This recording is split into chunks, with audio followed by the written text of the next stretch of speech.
Hello, beautiful people of the internet. How are you doing today? My name is Jackie and welcome back to my YouTube channel. Today is going to be the start of another vlog. I am going to be hopping on a recent YouTube trend, and this week I'm going to be swapping my screen time out for reading time. I realize that this video concept is not perfect for me personally because I film videos on my phone. So by filming a vlog this week, I am contributing to my screen time, but you know, I can't get my screen time down to 0. That's just not realistic. I'm really just trying to spend less time scrolling through apps and more time reading books this week. Last week, I spent an average of 3 hours and 59 minutes a day on my phone. The week before, it was 4 hours and 2 minutes, so really very little difference there. Honestly, I have been obsessed with reading updates for the Big Brother live feeds recently. The best season of Big Brother in years, in my opinion, is currently happening, and I just keep checking the Big Brother Reddit group to see what's going on the live feeds. I have time limits for my apps on my phone, and literally 3 days last week, I received an alert saying I had surpassed my Reddit limit for the day, and I just ignored it. So that's kind of a problem. I just keep checking the Big Brother live feed updates on Reddit, and I don't get anything done. You know, I think a lot of times I pick up my phone without even really realizing that I'm doing it. It's just become a habit. And looking at my screen time report from last week, I spent more than 27 hours on my phone last week. That's more than an entire day of my life that I spent on my phone. It's really crazy when you think about it that way. So I cannot promise that I'm going to cut all my screen time this week. Listen, if I could get an average of 2 hours a day, that would be great. Granted, I'm filming on my phone, so maybe that's not possible, but I think I really just want to be more intentional about when I'm going on my phone and going on social media, and just really prioritize reading, because I feel like this year I've been struggling with reading a little more than I have in the past. And there have been a lot of nights where I get into my bed saying I'm going to read, and then I just end up going on YouTube instead. So this week, reading is the priority. So yesterday I started reading The Adventures of Sherlock Holmes, which is a short story collection, the third in the Sherlock Holmes series. So I'm going to be reading that this week. Last night I read the first 2 stories, A Scandal in Bohemia and The Red-Headed League. I enjoyed both of them, though A Scandal in Bohemia was my favorite. I feel like that's probably like a 5-star short story, because I did thoroughly enjoy it, so yeah. It's kind of interesting because A Scandal in Bohemia is the first and only Sherlock Holmes story to feature the character of Irene Adler, and I definitely thought she was a fascinating character in this short story, but when you see Sherlock Holmes adaptations, they always make Irene Adler a much bigger character than she actually is in the Sherlock Holmes canon, and I know several adaptations have made her a love interest for Sherlock Holmes, when in reality, I don't think Sherlock Holmes really feels romantic or sexual attraction for anyone. I guess in the modern day we could say maybe he's aromantic and asexual. Obviously Conan Doyle would not have had that verbiage, but even at the beginning of this short story, Watson basically tells us, yeah, Sherlock is incapable of romantic or sexual feelings. To Sherlock Holmes, she is always the woman. I have seldom heard him mention her under any other name. In his eyes, she eclipses and predominates the whole of her sex. It was not that he felt any emotion akin to love for Irene Adler. All emotions, and that one particularly, were abhorrent to his cold, precise, but admirably balanced mind. He was, I take it, the most perfect reasoning and observing machine that the world has seen, but as a lover he would have placed himself in a false position. He never spoke of the softer passions, save with a jibe and a sneer. I don't know. I just think that's kind of interesting how Irene Adler has become this really big character in the Sherlock Holmes mythos, for lack of a better term, when in reality she's really not a major character. She only appears in this one story, and there is definitely no romantic relationship between her and Holmes. I don't know. I just feel like that's kind of interesting that she's become such a major character in people's minds. I don't know. Maybe someone out there has a theory about why that is and what it says about our modern society. To me, it's just interesting, the difference there. So I'm going to keep reading the Sherlock Holmes short stories, and I'm also going to read a book that wasn't on my August TBR, which is A Rip Through Time by Kelly Armstrong. I put this on hold at the library months ago just on a whim, and my hold was ready, and I only have 2 weeks to read this since it is a new release, so I really want to read it this week before it's due back at the library. This is the first in a new historical mystery series, and I originally noticed it and it entered my radar because I saw a blurb that compared this to Outlander, which I really enjoy. So the basic premise of this series, the main character is a 21st century homicide detective named Mallory, and she is currently in Edinburgh to visit her dying grandmother. However, one day she hears a woman in distress, goes to respond, and she is attacked in an alley and loses consciousness. When she wakes up after being attacked, she now finds herself in Victorian Edinburgh in the year 1869, and she is in the body of a young woman named Katrina, who has also been attacked. And so she, in Katrina's body, is trying to figure out who is behind these attacks, which are so similar to the attack she experienced in the 21st century. And it turns out that Katrina, the woman whose body she's in, is a housemaid to a medical examiner. I don't know, does it say what his name is?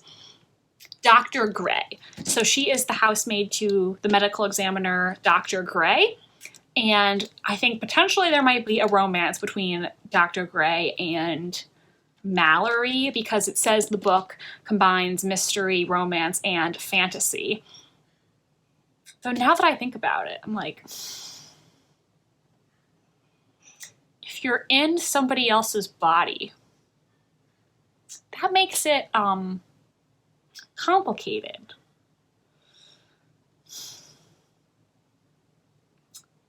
Yeah, there could be some issues there. We'll have to see how the book goes.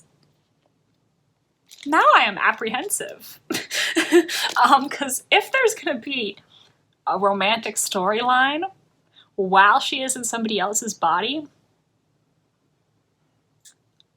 that's a bit troubling.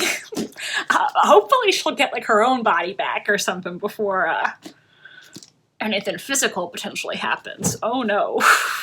Oh no. So those are my reading plans for the week. We'll see how it goes and how much screen time I end up having at the end of the week.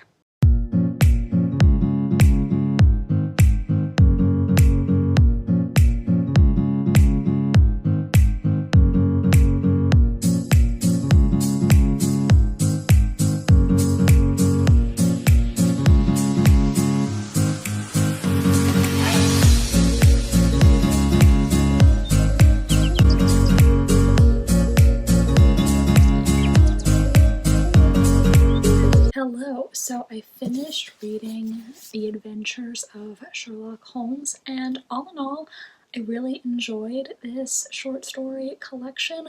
I gave each story an individual rating, and the average rating for all the stories in the collection was 3.916 stars, so obviously rounded that up to 4. Most of the stories I gave 4 stars. There were 3 that I gave 3 stars. And then my 2 favorites in the collection were A Scandal in Bohemia, like I mentioned earlier. And I also really enjoyed The Adventure of the Speckled Band, I believe it was called. That one I also thought was really good, and I saw on Wikipedia that Sir Arthur Conan Doyle made a list of his personal top 12 Sherlock Holmes short stories, and The Adventure of the Speckled Band was his personal favorite, so evidently he really liked that one as well. It's too early to say for sure because I've only read 2 Sherlock Holmes novellas and this one short story collection, but I think I might like Sherlock Holmes stories better when they're short stories compared to the novellas, which I wasn't really expecting because usually I'm not big on short stories. A lot of times I just feel like there's something missing and I prefer a novel to flesh things out in more detail. And I generally am not a huge fan of mystery short stories because I feel like it's always so easy to guess. There's not as much time for suspects and red herrings and this, that, and the other thing.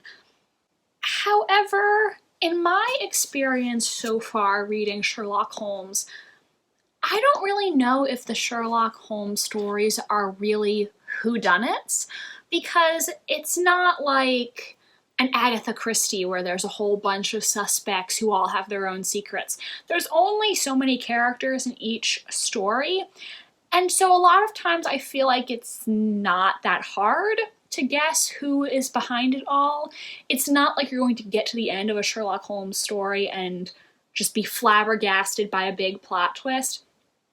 To me, in my experience reading these stories so far, I feel like the Sherlock Holmes stories are more so why done it or how done it. It's not really the who that is supposed to be surprising. It's more so a journey to discovering how and why this crime was committed. So because of that, I kind of feel like as a short story, it works better because it's not like you need to have a really long story with a bunch of distractions and red herrings and suspects. I feel like it's not really about the surprise with Sherlock Holmes.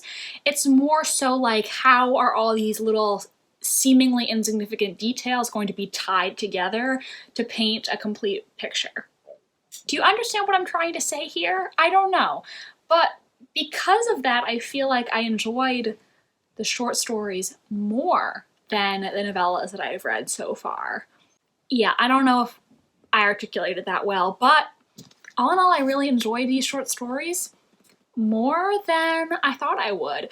Pretty much every short story collection I read, I always end up giving it 3 stars because usually they're just meh for me, but this one was all in all really solid and it had some really good stories in there. I have read some of this as well, not too much, so I don't have a lot of thoughts so far.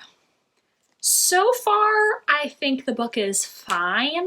I feel like nothing really that exciting has happened other than the inciting incident. And so far, there hasn't been that much mystery. It's more so been about our main character having to adjust to being a 21st century woman in the Victorian era. And how is she going to live in this time period and not arouse suspicion? And occasionally I am getting a little annoyed by the main character because I think the author really wants you to think, oh, she's a strong, feminist, modern woman, but I feel like sometimes she's a little judgmental towards these people. I don't know, I just feel like there's maybe a little bit of a superiority there.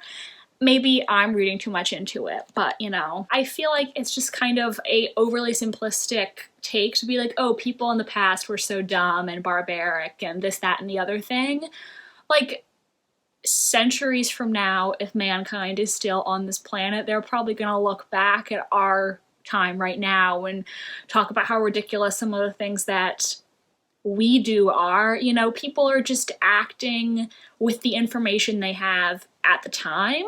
So I don't know if I'm making any sense, but yeah, we haven't really gotten into the mystery yet in the book either, so have to see when the main plot picks up a little bit more. Hello! So we have reached the end of this vlog, and I did finish the other book that I wanted to read. I finished A Rip Through Time, and I'm kind of torn between a 3 and a 4 star. I guess I'll go with maybe like a 3.5. I'm not quite sure yet.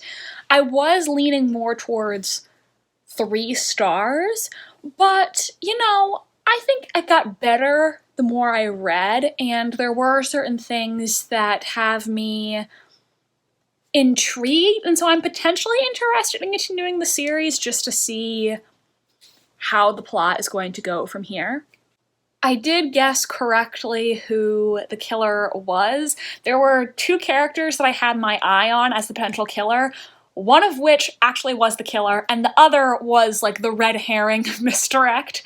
So I wasn't shocked by the reveal at the end.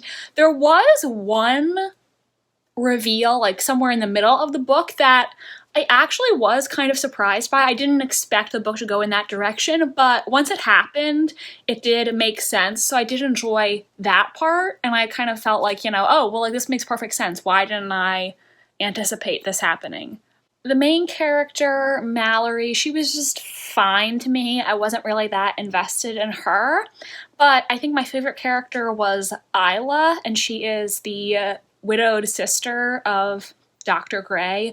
She's just very delightful and kind-hearted, intelligent, brave, and I really liked her character. She was my favorite in the book. I also think it'll be interesting to see more of Dr. Gray, or Duncan is his first name, more of his character if I continue the series, because we've learned a little bit about him in this first book, but there are still aspects of his past that remain a mystery, so I'll be interested to see how this might go in future books. Another interesting thing the author did is the character of Dr. Gray is actually mixed race, so we find out that he is an illegitimate child.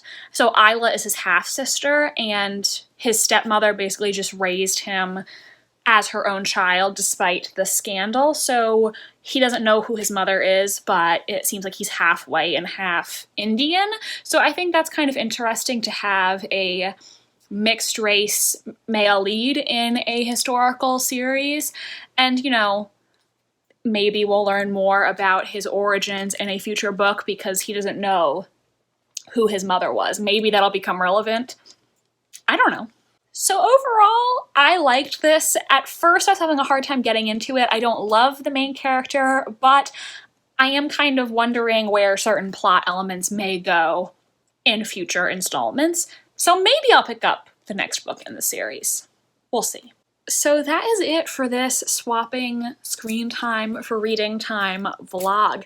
I did not get my reading time all the way down to 0. That wasn't the goal, but I did finish the week with an average screen time of 2 hours and 2 minutes, which is about what I was aiming for. So I think that's pretty good. And I'm definitely going to try to be more conscious about my phone usage going forward. Yeah. All in all, I think this week was a success.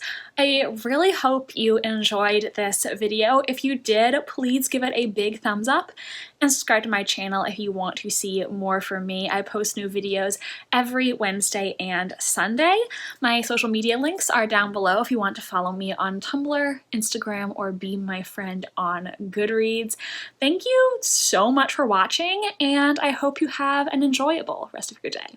Bye! And I'll see you next time.